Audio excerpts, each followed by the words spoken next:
因為我細仔咧佢中咗風啊，哦，我都唔知點解佢咁後生會中風。咁呢個冇計噶喎。佢先得27歲，哦，我知道你私聊過我，先得27歲你私聊過我嘅。咁27歲，咁你係啊冇辦法噶，有時候冇辦法噶。係啊，我都唔知。你等下啱少少啊！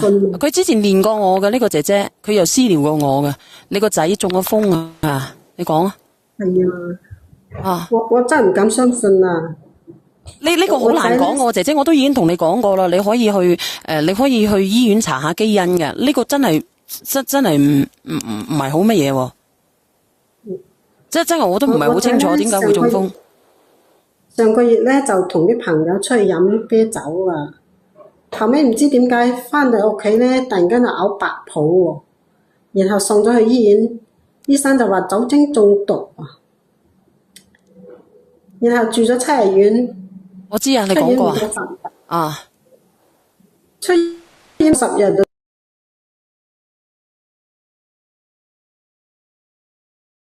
我同你講，我已經同你講過呢個問題噶啦。佢中風，佢可能係酒精中咗毒，然之後繼續咧嗰啲血管有問題中風。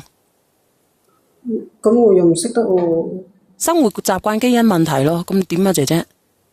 咁佢而家又唔可以自理喎。我老公咧，舊年日腦梗去咗㗎。你都冇同我講，你尋日講咗係嘛？我冇啊，我睇睇個微信。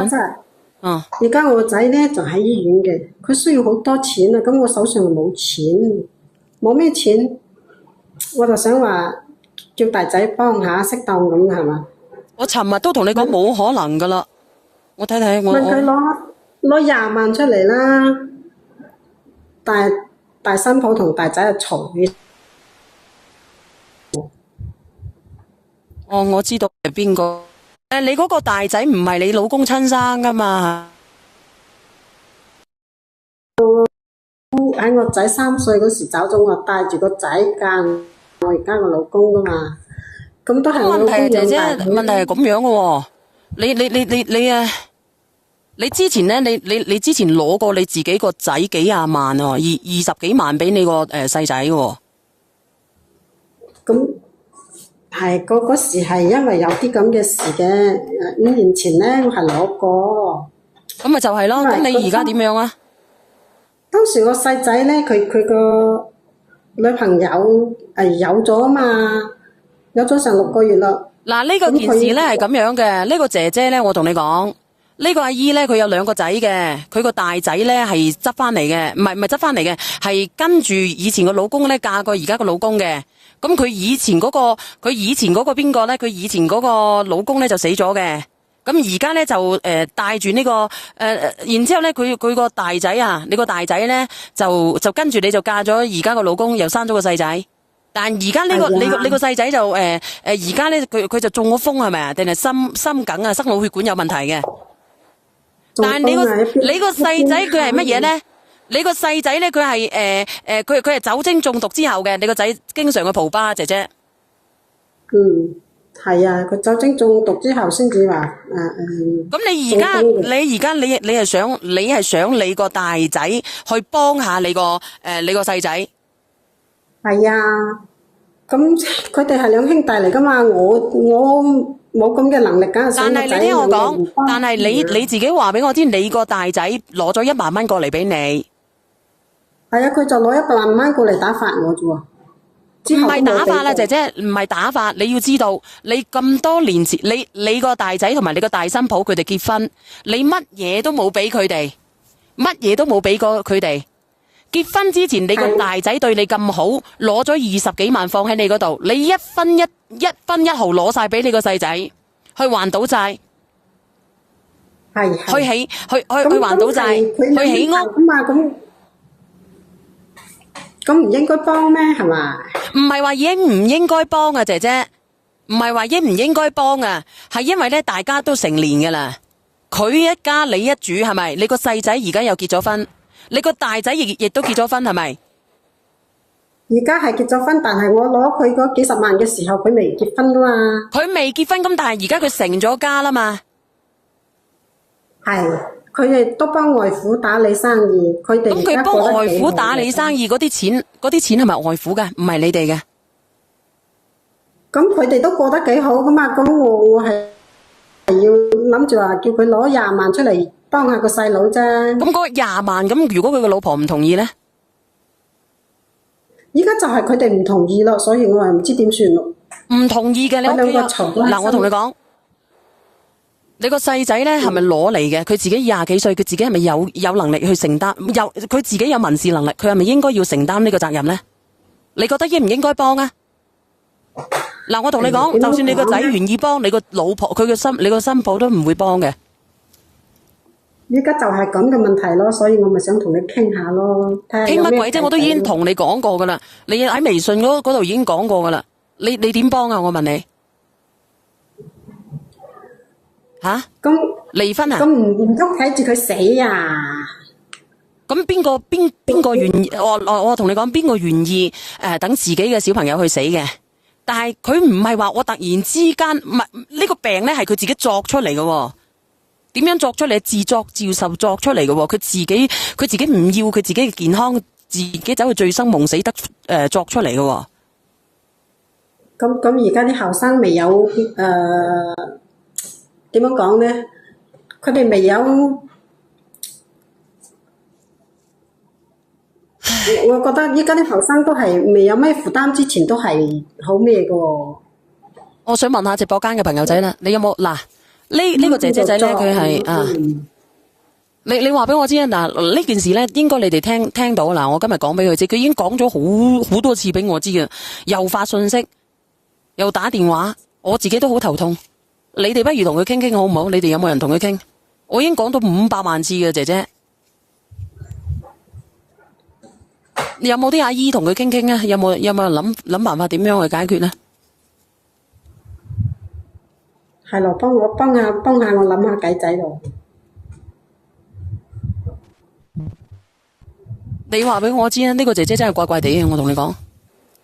你話俾我知啊，因為我諗住去屎坑嘅，有冇人覆佢啊？唔應該幫佢又點算呢？無底洞係咪？依家佢都攤喺度都唔喐得啦，咁唔幫，真係睇住佢死啊！做阿媽嘅冇可能咩噶嘛，係嘛？你幾歲啊？55。55，你唔識得去打工嘅咩？打工係打工，但係一下都攞唔出咁多錢嚟咩噶嘛？你想去廁所係咪啊？係啊。你想去廁所你去啦，我同佢講兩句啦。嗱，我同你講，阿姨，嗱，我同你講，嗱，你咁樣，你咧，如果你係真係想真實咁樣去解決呢個問題嘅咧，咁你就全部人去貸款，你又去貸款，用你嘅新抱嘅名又去貸款，貸完之後你哋自己還，就係咁樣啦。因為我話俾你聽，嗱，我打個譬如俾你聽，如果即係譬如你依家你結咗婚，你細佬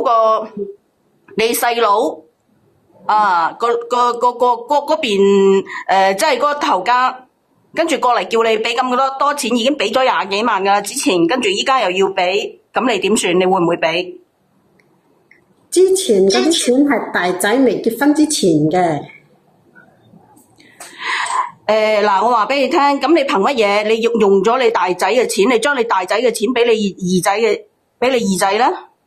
當時咧個細新抱係。如果你想嗱，阿姨你聽我講，如果你想解決問題嘅咧，你就去解決問題。人哋已經係結咗婚有一頭家噶啦，你咁樣去挖人哋啲錢係唔啱噶。你知唔知咩叫唔啱啫？咁如果嗱，我同你講，而家如果你嘅大仔，你聽我講埋先。